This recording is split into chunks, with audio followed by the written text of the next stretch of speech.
আসসালামু আলাইকুম, তাশফি ট্রেডার্স থেকে আমি মুশফিক। আজকের ভিডিওতে আপনাদেরকে পুরাতন জাহাজের মাইক্রোমিটার দেখাবো। এখানে ম্যাক্সিমামই হচ্ছে জাপানিজ। আমাদের কাছে মাইক্রোমিটারের অনেক বড় কালেকশন আছে অ্যাকচুয়ালি। এখানে আপনাদের জন্য অল্প কিছু আমরা নিয়েছি ভিডিও দেখানোর জন্য।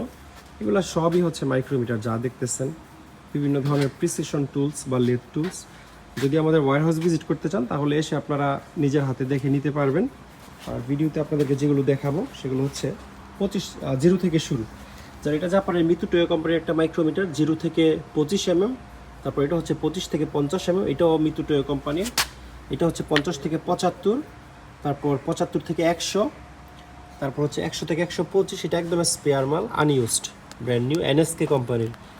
এনএসকে আর মিতুটোয়ো দুইটাই জাপানিজ কোম্পানি এবং তারা অনেক ভালো জিনিস বানায়। এনএসকে 150 থেকে 175, এই মালটা ইউএসএর।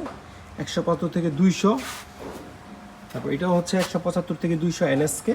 তারপর এগুলো হচ্ছে 200 থেকে 225, তারপর 225 থেকে 250 মিতুটোয়ো, 250 থেকে 275 এবং 275 থেকে 300। এই মালটা হচ্ছে চাইনিজ। তো মাইক্রোমিটার আমাদের কাছে অনেক আছে। আপনাদের যে কোনো সাইজ থেকে যে কোনো সাইজ, অর্থাৎ 0 থেকে 300-এর মধ্যে যে কোনো সাইজ চাইনিজ অথবা জাপানিজ লাগলে আমাদের সাথে যোগাযোগ করে আপনারা এগুলোর দামের ব্যাপারে ধারণা নিতে পারবেন। আর এগুলো ছাড়াও যদি যে কোনো ধরনের হ্যান্ড টুলস, পাওয়ার টুলস লাগে সেক্ষেত্রে আপনারা আমাদের ওয়্যারহাউস ভিজিট করে নিতে পারবেন। আমাদের ওয়্যারহাউসটা হচ্ছে চট্টগ্রামের ভাটিয়ারিতে।